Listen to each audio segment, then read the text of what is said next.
오늘은 계시록 12장의 말씀을 함께 살펴보도록 하겠습니다. 계시록 12장의 사건은 일곱째 나팔이 11장 15절에서 불린 이후에 벌어지는 첫 번째 사건입니다. 계시록 시대를 열어가는 첫 번째 관문인 일곱 별과 일곱 금 촛대의 배도로 일곱 인과 일곱 나팔의 재앙으로 심판을 받게 됩니다. 하나님의 동산인 에덴에서 아담이 추방을 당하듯이 첫 장막에서 추방을 당하는 심판이 진행이 되죠. 황충이라든지 유브라 대강에 결박한 네 천사를 통해서 이 첫 장막은 완전히 심판을 받게 됩니다. 이런 와중에 계시록 11장에서 두 증인이 출현을 합니다. 두 증인은 10장에 열린 책을 먹고 갈대지팡이를 받아서 1260일을 예언하라는 명을 받고 출발을 하게 됩니다. 이 두 증인을 일컬어서 두 감람나무요 두 촛대라고 했죠. 두 촛대라는 말은 일곱 촛대와 마찬가지로 교회를 의미한다고 했습니다. 첫 장막 성소의 역할로 세워진 일곱 촛대가 그 사명을 다하고 세상 밖으로 추방을 당하고 이제 새롭게 두 증인을 통해서 두 촛대 교회를 세우면서 둘째 장막인 지성소의 역할이 시작되었다고 했습니다. 지성소 시대를 본격적으로 열어가기에 앞서 두 증인은 무너져가는 첫 장막 거민들에게 지금까지 진행되어 온 모든 사건의 내용이 계시록 시대를 열기 위한 하나님의 예언이 그대로 진행이 되는 것이고, 지금 첫 장막은 황충이와 짐승들에 의해서 멸망을 당하고 있다는 것을 알려주면서 다 이어지는 다음의 계시록의 사건을 맞을 준비를 알려줍니다. 이것이 두 증인이 하나님으로부터 받은 사명의 핵심이었던 거죠. 두 증인의 사명의 본질은 계시록 시대를 여는 첫 관문인 일곱 별과 일곱 금 촛대의 출현을 세상에 드러내는 역할이었다는 거예요. 만약에 두 증인이 없었다면 이 첫 장막의 역사는 잠깐 나타났다가 사라지는 수많은 사이비 종교 중의 하나로 치부되면서 사람들의 기억 속에 사라져 갔겠죠.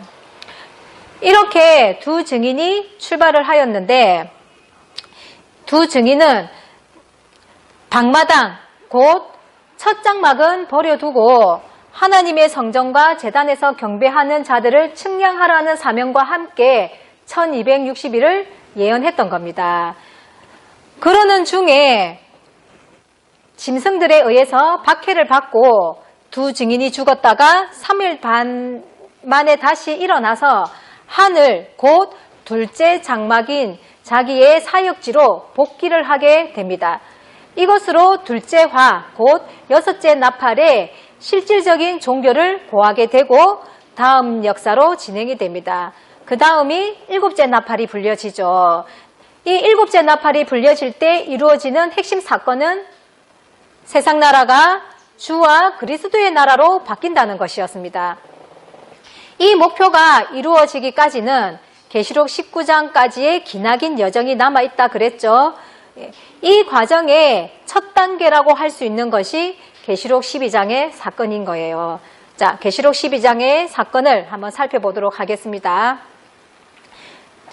12장에서는 가장 중요한 것이 등장인물이에요.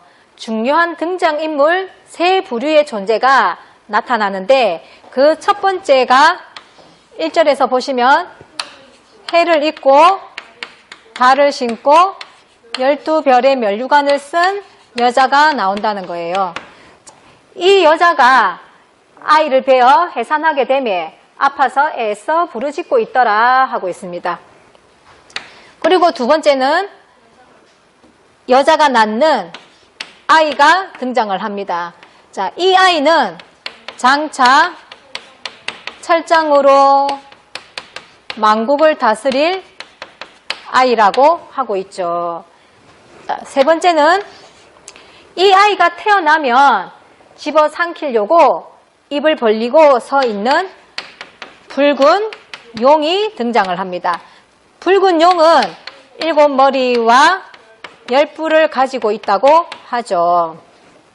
자, 이 세 존재가 각축전을 벌이며 진행되는 일련의 사건이 기록된 것이 계시록 12장의 사건이라는 겁니다. 자, 여기에서 우리가 주목해서 봐야 할 것이 뭐냐면 이 세 존재가 벌이는 사건의 현장이라는 거예요.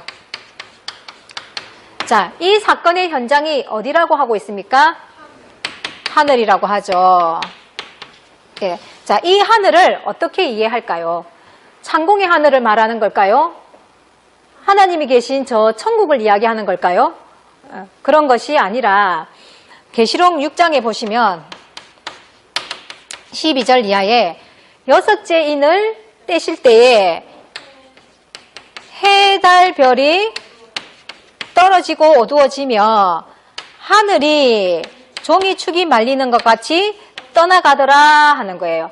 자, 우리가 배워서 아시다시피 이 떠나가는 하늘이 무엇이라고 했습니까? 7 촛대 교회라고 했죠. 자, 교회를 하늘이라고 했던 거예요. 조금 더 이해를 돕기 위해서 계시록 13장 6절을 보시면 바다에서 7머리 10뿔 짐승이 나오는데 이 짐승이 장막 곧 하늘에 들어가서는 하나님의 백성들을 회방하더라 하고 있습니다. 자, 어디에 들어갔다는 거예요? 장막에 들어갔다는 거예요. 자, 오늘날로 이야기하면은 교회가 되겠죠. 예. 장막을 무엇이라고 했다는 거예요? 하늘이라고 정확하게 명시를 하고 있죠. 자, 그러면은 이 계시록 6장에서 이 하늘을 교회로 해석하면은 맞는 거죠. 예. 자, 그러면 교회를 하늘이라고 했는데 교회는 땅에 있잖아요. 땅에 있는데 왜 하늘이라고 했을까요? 그것은 이 교회의 영적 소속이 하나님께 속해 있다는 뜻으로 하늘이라고 표현을 했다는 겁니다. 자, 그러면은 12장에서 사건이 벌어지는 이 현장, 이 하늘은 어디라는 겁니까? 예, 교회라고 보면 되는 거겠죠. 교회에서 벌어지는 사건이다. 이렇게 생각하시면 되죠. 자, 여기에서 또 하나 중요한 것이 있습니다. 뭐냐면은, 예, 이 하늘이 첫 장막의 하늘일까요? 둘째 장막의 하늘일까요? 자, 계시록 6장에서 이 하늘이 7 금촛대 교회라고 했잖아요. 이 7 금촛대 교회가 어딥니까? 여기 첫 장막이죠. 예, 이 첫 장막을 하늘이라고 했다는 거예요. 근데 이 하늘이 종이축 말리듯이 떠나가 버렸다라고 하고 있죠. 자, 그러면은 12장의 이 하늘은 어디일까요? 계시록 11장에서도 보면은 이 첫 장막은 하나님으로부터 버림을 받아서 그 명운을 다했죠. 그리고는 두 증인으로 두 촛대 교회를 세워서 그 사명을 두 증인에게로 옮겼다는 거예요. 계시록 2장에서도 보면 에베소 교회의 사자에게 너가 해결을 하지 않으면 너 촛대를 옮겨버리겠다라고 말씀을 하셨죠. 그 말씀처럼 이 7 사자가 그 사명을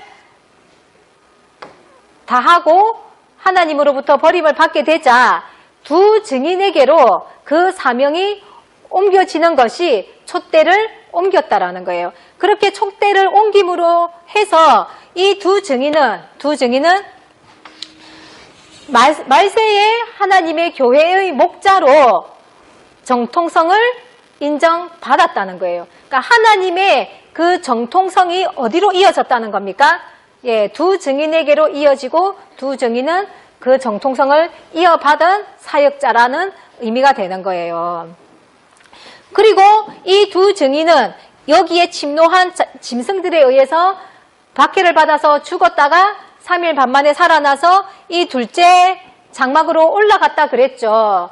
그리고 나서 둘째 화가 끝나고 셋째 화인 일곱째 나팔이 불려지게 되었었죠. 자, 그리고 11장 19절로 가보겠습니다. 이에 하늘에 있는 하나님의 성전이 열리니 성전 안에 하나님의 언약궤가 보이며 또 번개와 음성들과 내성과 지진과 큰 우박이 있더라. 예, 하늘에 하나님의 성전이 열린다는 거죠. 자, 하늘에 하나님의 성전이 있다는 거예요. 그러니까 성전을 하늘이라고 한 거죠.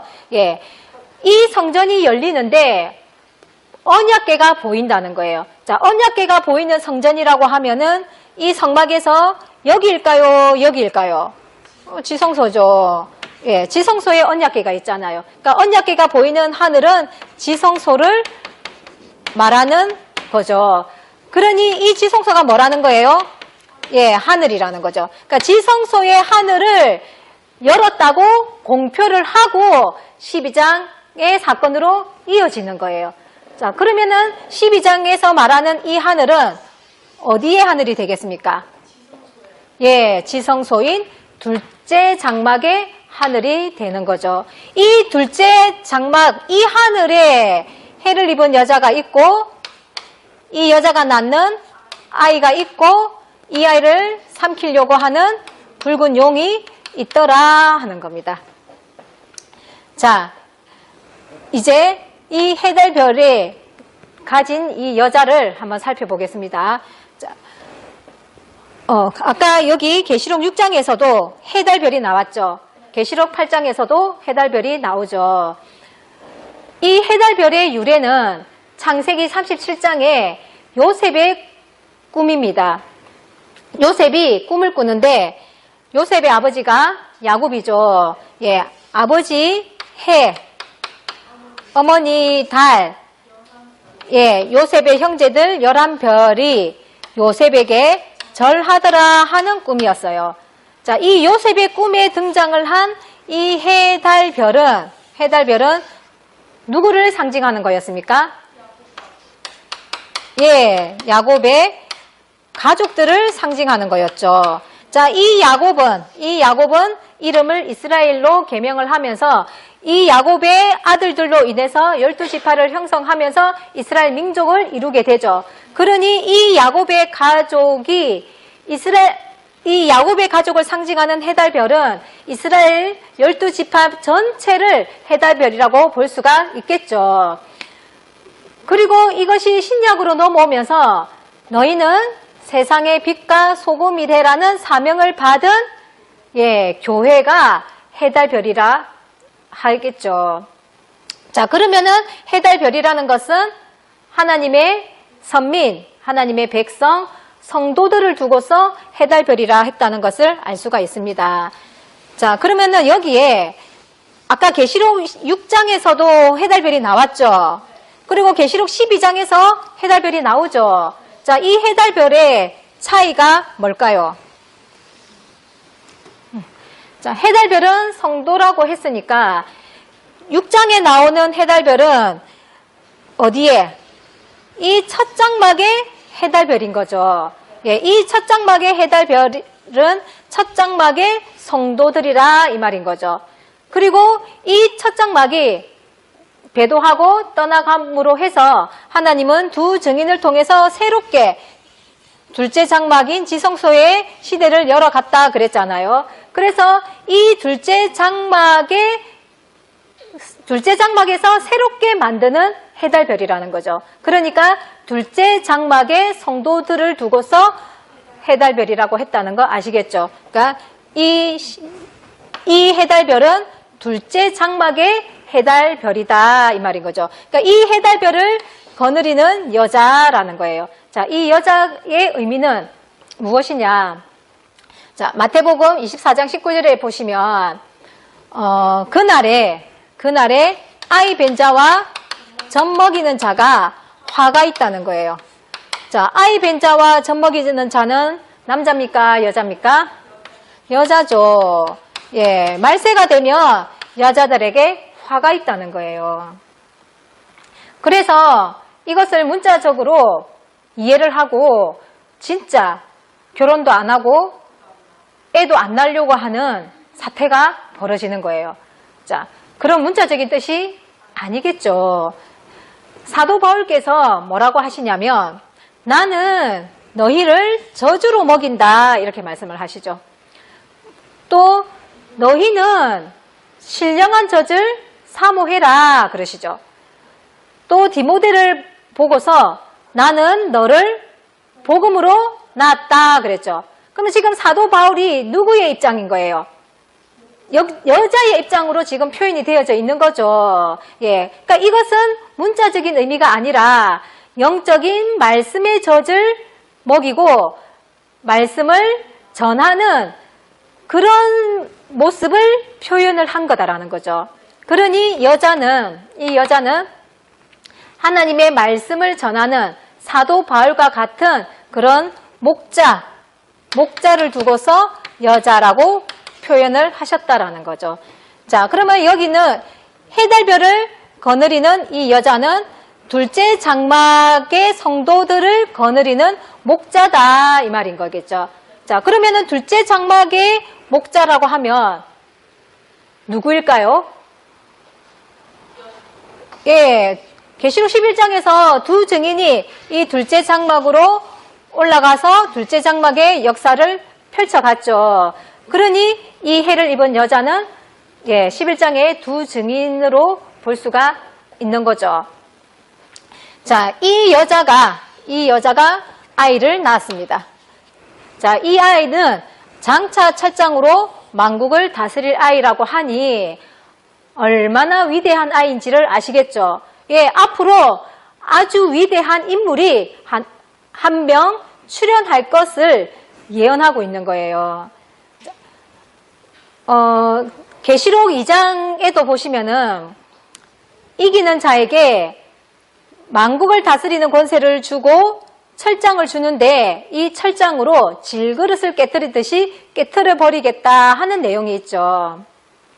자, 그러니까 만국을 이기는 자에게 만국을 다스리는 권세를 준다고 하니 누가 감히 이 만국을 다스릴 수 있는 권세를 받을 수 있겠습니까? 예수님은 하나님께로부터 만국을 다스리는 만민을 다스리는 권세를 받았다고 했거든요.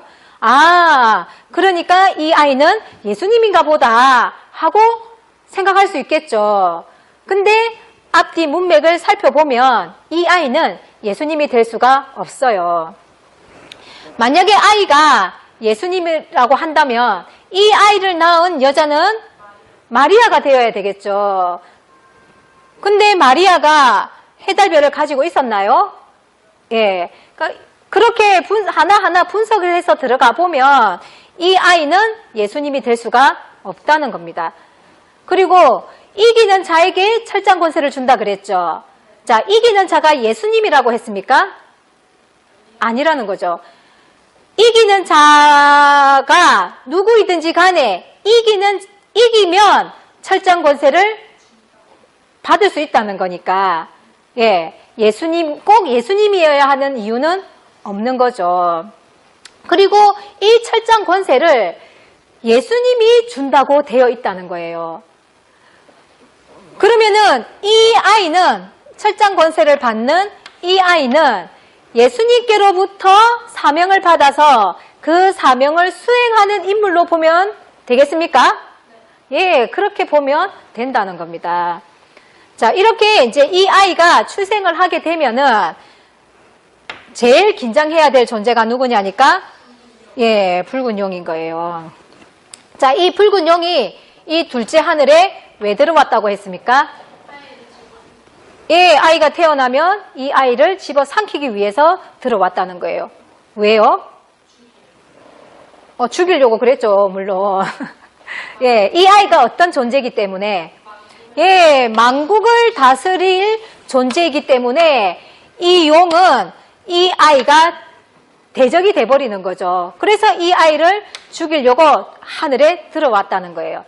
자, 이러한 장면과 비슷한 장면이 성경 역사에 있었을까요? 없었을까요? 있었습니다. 자, 모세 때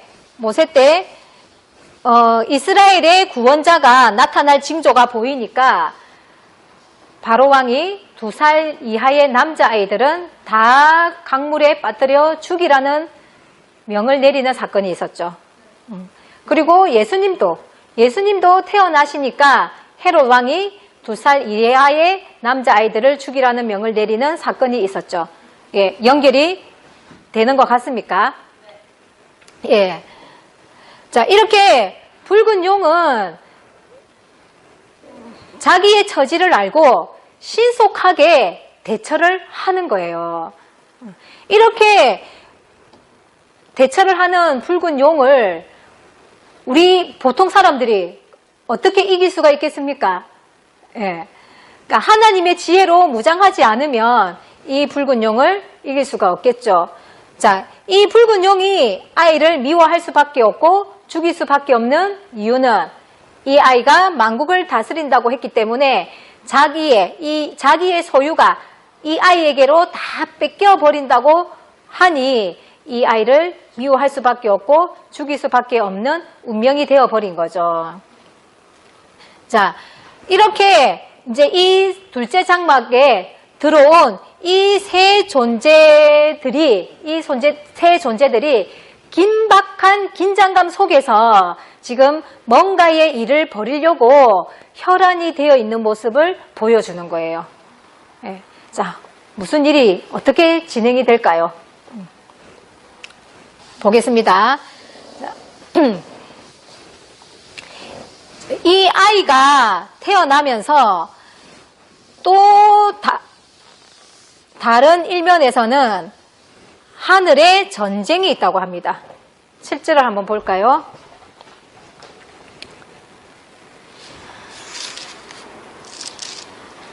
하늘에 전쟁이 있으니 미가엘과 그의 사자들이 용으로 더불어 싸울새 용과 그의 사자들도 싸우나 이기지 못하여 다시 하늘에서 저희의 있을 곳을 얻지 못한지라. 예. 어디예요? 예, 하늘.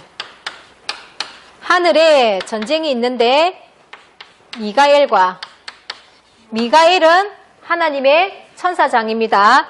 예, 미가엘과 용이 싸우더라는 거예요. 자, 이 전쟁은 다니엘 12장에서 예언해 놓은 그 전쟁입니다. 대군 미가엘이 일어날 것이며 창세 이래로 없던 환란이 있을 거다 하고 소개를 한 그 전쟁이에요. 자, 이 전쟁에서 용이 어떻게 되었다고 합니까? 예, 땅으로 내어 쫓겼다고 하고 있죠. 자, 이 용의 정체를 한번 보도록 하겠습니다. 이 용의 정체를 보면 보통 심각한 일이 아니에요.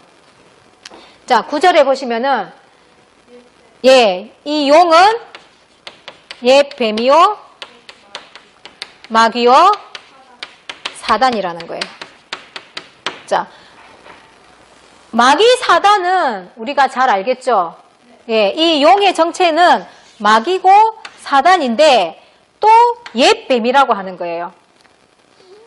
이 옛 뱀이 뭘까요? 창세기에서 에덴 동산에 들어와서 아담과 하와를 미혹했던 그 뱀을 말하는 거예요.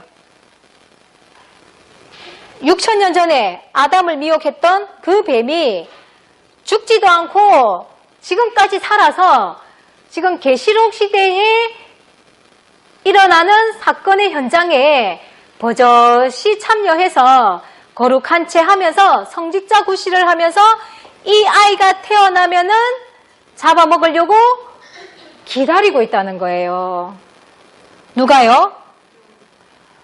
예, 이 용이, 옛뱀이. 그러니까 이 용이 곧 옛뱀. 예, 창세기에 그 아담을 미혹했던 그 뱀이요. 그 뱀이. 그러니까 그 뱀이 6,000년 후에도 다시 나타나서 뭔가의 일을 방해하려고 하고 있다는 거죠.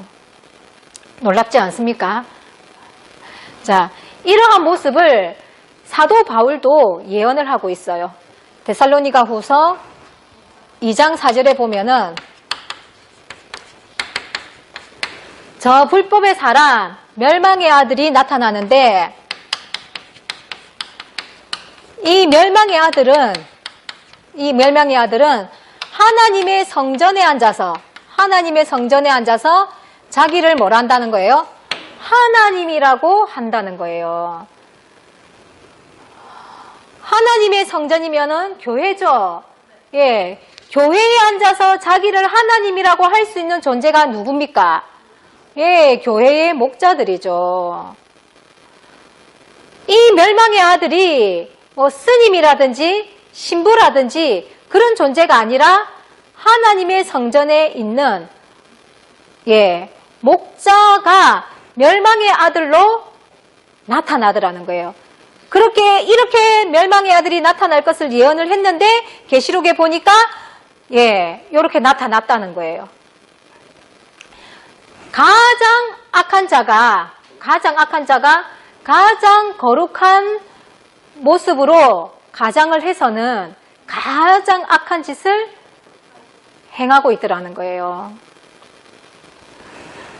자, 우리 성도들은 이런 것을 알아볼 수 있는 지혜가 있을까요? 없습니다.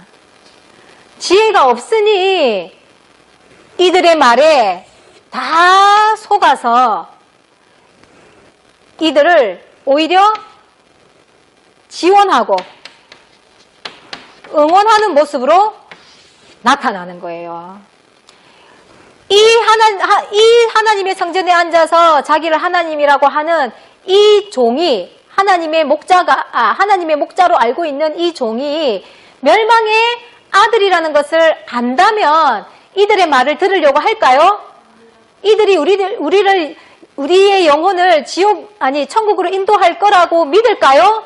당연히 안 믿겠죠. 그들의 말을 안 듣겠죠. 그런데 이들이 나타나는 모습은 아주 거룩한 존재처럼 행세를 하니까 거기에 모두가 다 속아서 이들의 말장난에 놀아나면서 오히려 이들을 더 응원하고 이들을 더 지원하는 모습으로 나타난다는 거예요.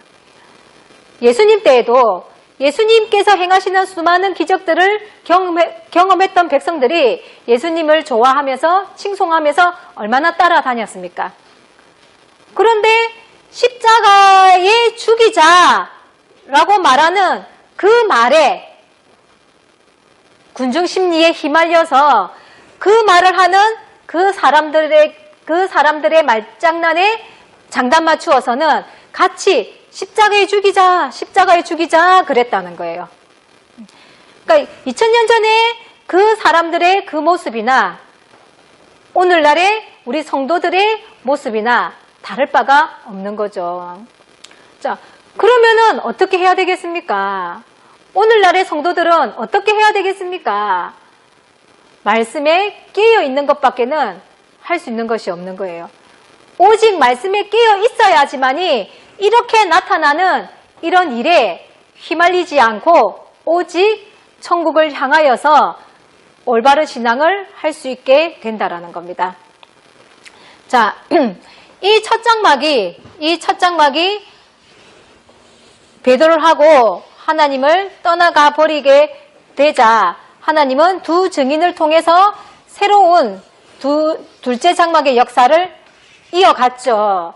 자, 이렇게 세우신 하나님 두 증인으로 세운 이 둘째 장막에 어느덧 이 붉은 용이 들어와 있는 거예요. 에덴 동산에 들어왔던 그 뱀이 지금 또 둘째 장막에 들어와서는 이 둘째 장막을 장악하고 있는 형국을 보여주고 있는 거예요. 그러니까 이런 상황에서 이 아이가 태어나게 되니까 이 아이의 운명은 어떻겠습니까? 탄탄대로겠습니까? 예, 아주 험난한 일이 많이 생기겠다는 것을 직감할 수가 있죠. 자, 그렇지만은 이 하나님은 이 아이를 하나님의 보좌 앞으로 올려가는 거예요. 자, 5절을 볼까요? 여자가 아들을 낳으니 이는 장차 철장으로 만국을 다스릴 남자라. 그 아이를 하나님 앞과 그 보좌 앞으로 올려가더라 하죠. 예, 이 용이 이 아이가 태어나면은 집어삼키려고 하고 있으니까 이 아이가 태어나지 못하도록 얼마나 억압을 하고 방해를 했겠습니까? 그런데 하나님은 어떻게 했습니까? 그런 와중에도 이 아이를 하나님의 보좌 앞으로 올려가더라는 거예요. 자, 그 하나님의 보좌가 어디일까요? 예, 여기서 보면 언약궤가 있죠. 자, 언약궤에 이 뚜껑을 그룹으로 이렇게 보호를 하고 있죠. 자, 이 뚜껑이 속죄소라고 했죠. 예, 이 속죄소가 하나님의 보좌라는 거죠. 자, 이 하나님의 보좌 우편에 예수님도 계시는 거예요. 이 자리에 이 보좌로 이 아이를 올려갔다는 거예요. 그러니까 아이가 어디로 올라갔다고요? 하나님의 보좌로 올라갔다는 거예요. 그럼 이 아이가 하나님의 보좌로 올라갔다는 이 하나님의 보좌는 성막의 표현으로는 어디가 되는 겁니까? 언약궤죠, 언약궤. 예, 이 언약궤로 올라갔다는 거죠. 그러면은 이 첫 장막에 단계가 있었고 두 증인으로 세워지는 둘째 장막의 단계가 있었잖아요. 그리고 이 아이를 올려보내는 세 번째 단계인 언약궤의 단계가 있더라는 거예요.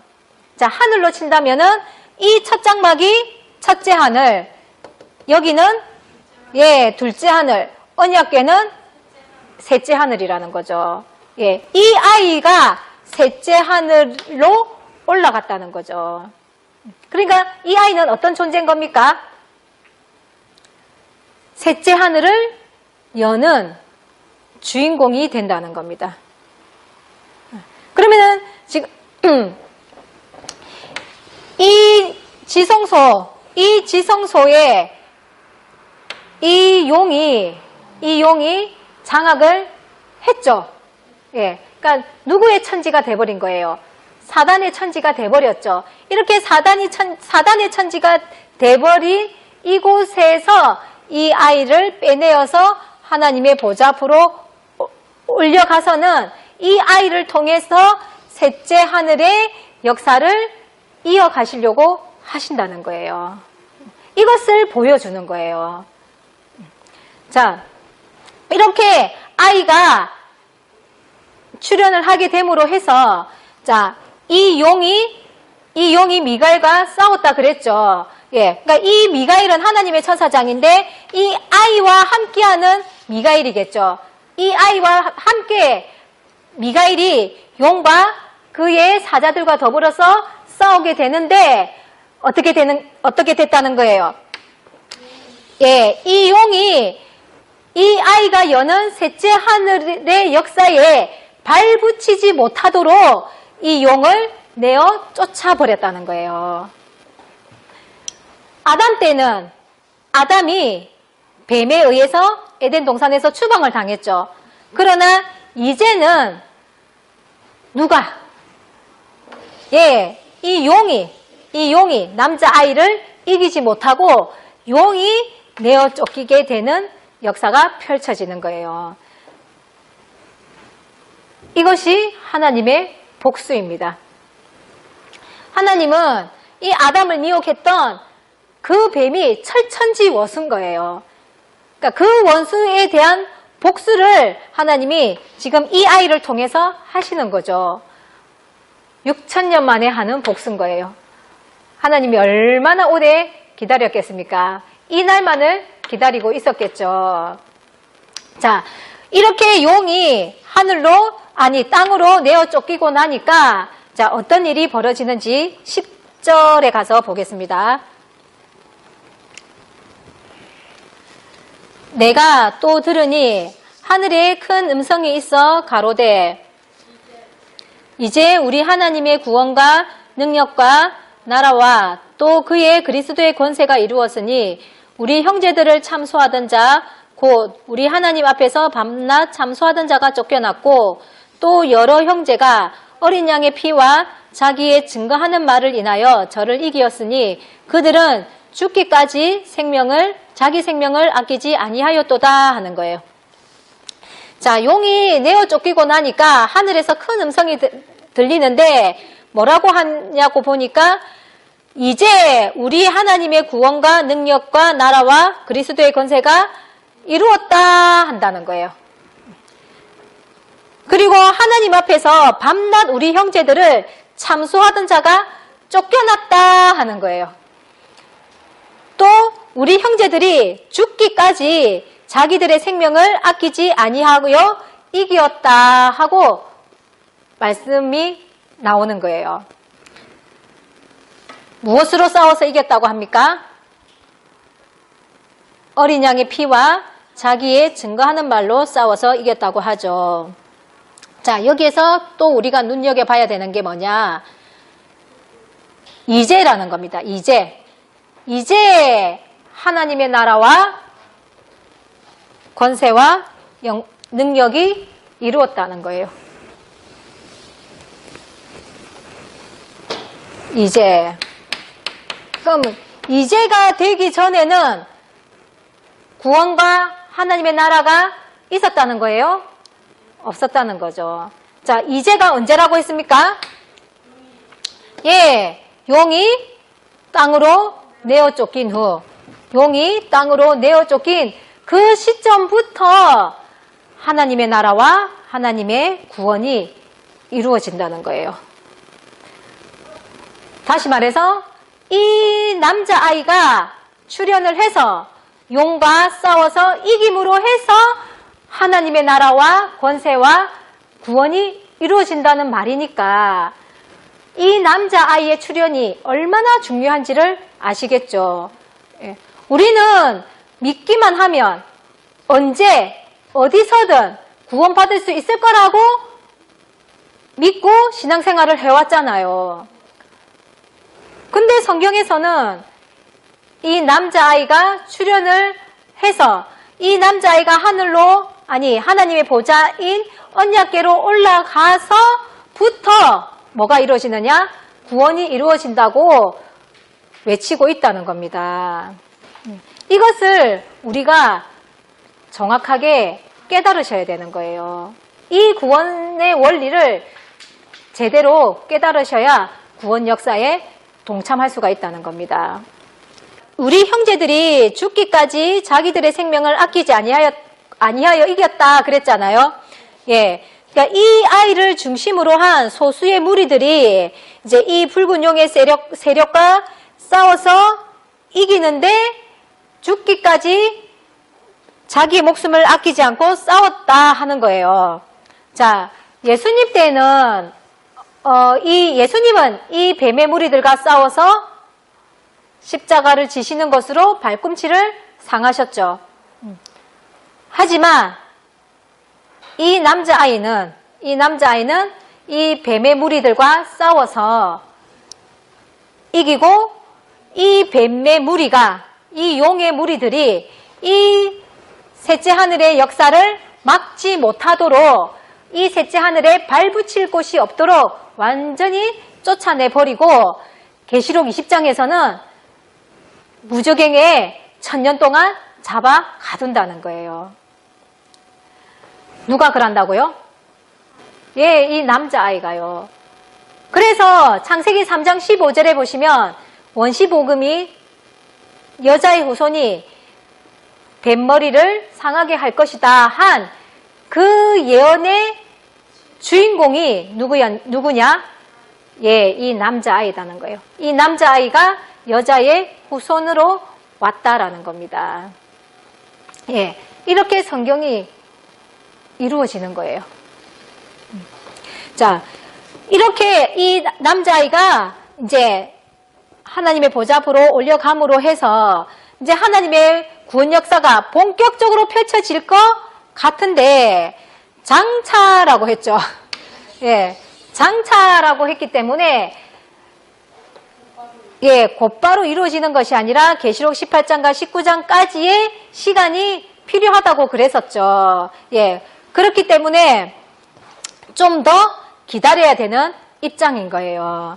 자, 이렇게 성경에는 때가 있다는 거예요. 구원이 아무 때나 이루어지는 게 아니라 이루어지는 때가 있다는 거예요. 때가.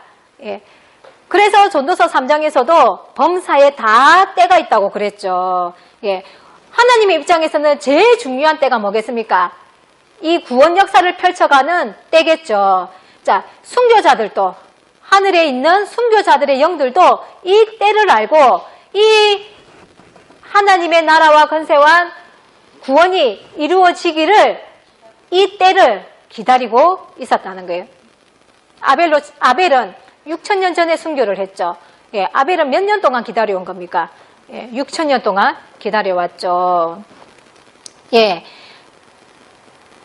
자, 이렇게 이제 하늘의 전쟁이 한번 휘몰아치고는 아이는 어디로 갑니까? 예, 아이는 하나님의 보좌 앞으로 올려가고, 여자는요, 예, 광야로 도망을 가고, 붉은 용은요, 땅으로 내어 쫓기고 이런다는 거예요. 자, 6절에 보시면은 그 여자가 광야로 도망하며 거기서 1260일 동안 저를 양육하기 위하여 하나님의 예비하신 곳이 있더라 하죠. 예, 이렇게 여자는 광야로 도망을 가버립니다. 자, 그리고 나서 이제 용이 땅으로 내어 쫓겼잖아요. 자기가 이제 땅으로 내어 쫓긴 것을 보니까 화가 납니까? 안 납니까? 화가 나죠. 그래서 어떻게 하느냐 보니까 13절로 가보세요. 용이 자기가 땅으로 내어 쫓긴 것을 보고 남자를 낳은 여자를 핍박하는지라. 예. 이 용은 아까 아이하고 싸웠잖아요. 그죠? 아이하고 싸웠으니까 이 아이한테 졌으니까 아이한테 분풀이를 해야 되잖아요. 근데 누구한테 분풀이를 한다는 거예요? 예. 이 아이하고는 적수가 안 되니까, 상대가 안 되니까 누구에게? 예, 이 여자에게로 화풀이를 한다는 거예요. 이 용이 이제 여자에게 화풀이를 하게 되니까 이 여자가 14절에 여자가 독수리의 두 날개를 받아 광야 자기 곳으로 날아가 거기서 그 뱀의 낯을 피하여 한 때와 두 때와 반 때를 양육받는다 하고 있습니다. 자, 이 여자가 어디로 도망을 갔다고요? 광야로 도망을 갔다 그랬죠. 자, 이 광야로 도망을 갔는데 이 광야가 자기 곳이라는 거예요. 광야가 자기 곳이라는 거예요. 자, 이 여자는 어디에 있던 여자였습니까? 예, 지성소. 이 둘째 장막을 실질적으로 치리하는 목자였잖아요. 그죠? 이 둘째 장막의 목자니까 이 여자의 자기 곳은 어디입니까? 네, 둘째 장막이어야 되잖아요. 지성소가 자기 곳이어야 하는데 지금 이 자기 곳이 여기서는 자기 곳이 어디라고 하는 겁니까? 예, 광야라고 하는 거예요. 그러면은 어떻게 되는 겁니까?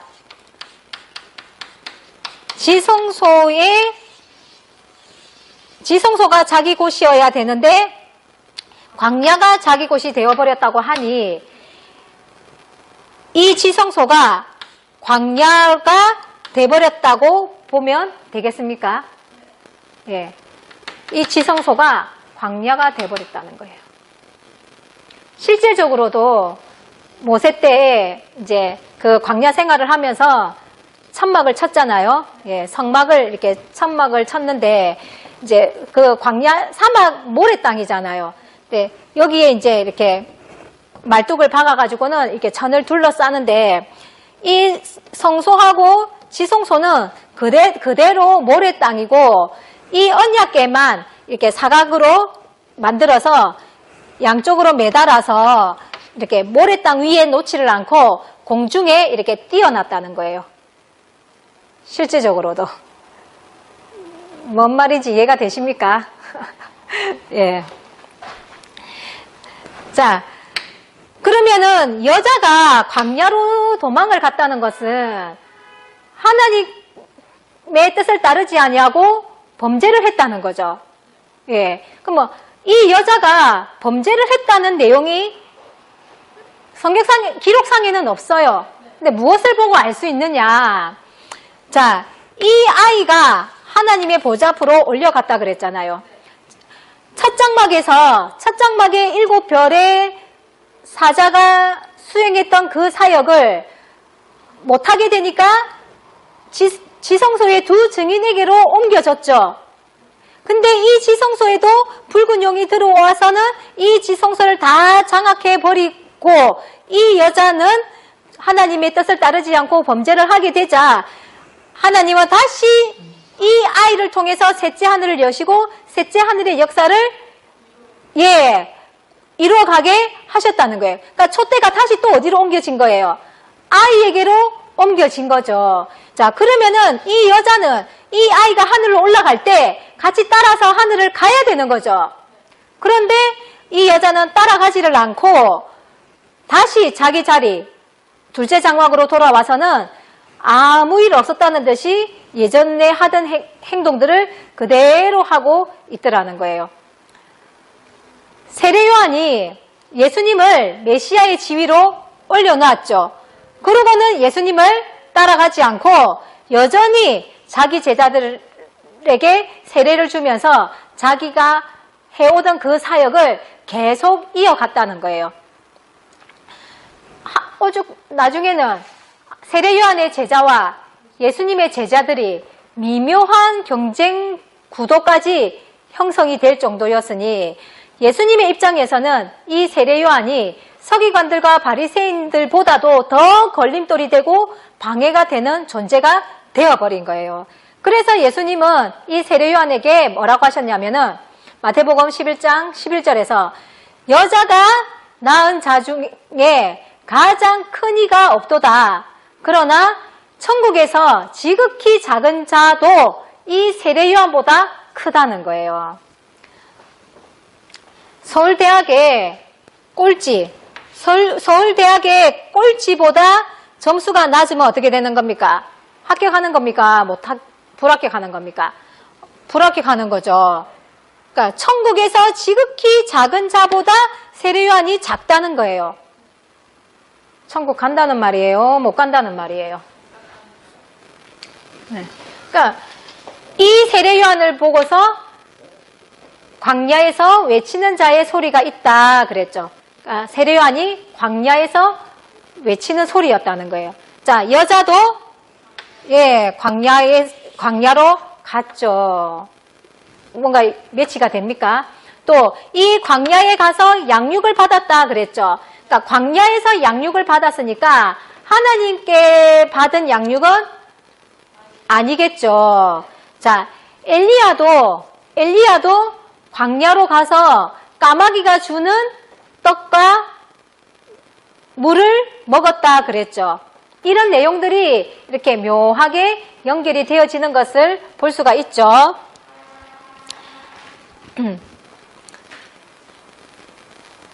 자, 이렇게 이제 여자가 도망을 갔지만은 이 뱀은 이 여자를 또 죽이기 위해서 어떻게 합니까? 15절에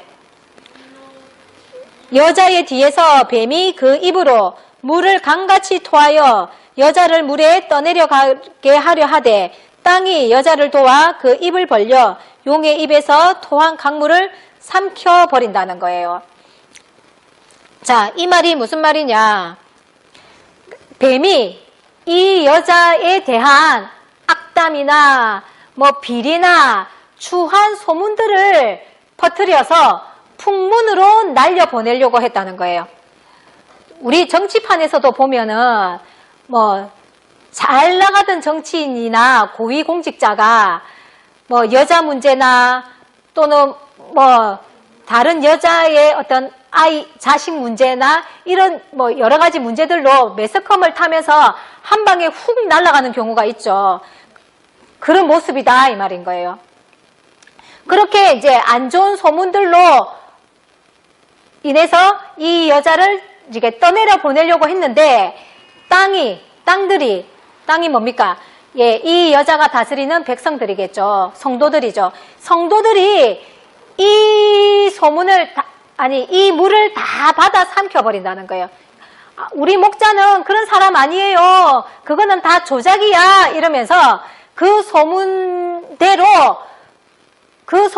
해함을 받지 않도록 이 여자들이, 이 땅이 어떻게 한다는 거예요? 예, 막아주더라는 거예요. 조용기 목사도 보면은 여자 문제든지 돈 문제든지 뭐 여러 가지 자식들 문제나 이런 것들로 매스컴을 타고 그랬었죠. 그때 순복음 교회의 교인들이 어떻게 했습니까? 예, 그 조목사의 허물을 다 막아주면서 그 조목사님에 대한 절대 신뢰를 보여줌으로 해서 그 소문들에 의해서 해를 받지 않도록 뭐 해줬다? 예, 막아주었던 그런 모습과 같은 모습이다 이 말인 거예요. 자, 그러니까 뱀이 어떻게 했습니까? 아이에게도 져서 분한데 이 여자마저도 죽이려고 했는데 죽이지 못했으니 그 분함이 하늘을 찌르겠죠. 예. 자, 그래서 어떻게 하느냐 보니까 17절에 용이 여자에게 분노하여 돌아가서 그 여자의 남은 자손 곧 하나님의 계명을 지키며 예수의 증거를 가진 자들로 더불어 싸우려고 바다 모래 위에 섰더라 이러는 거예요. 싸움이 끝이 없죠. 예, 이제는 누구랑 싸우려고 하는 거예요? 여자의 남은 자손과 싸우려고 준비 중에 있는 거예요. 자, 그 내용은 13장으로 이어지겠죠. 자, 이렇게 이제 12장이 마무리가 됩니다. 자, 여기에 남은 자손, 성경에는 남은 자손에 대한 이야기가 많이 있는데 한 구절만 찾아볼게요. 이사야 10장입니다.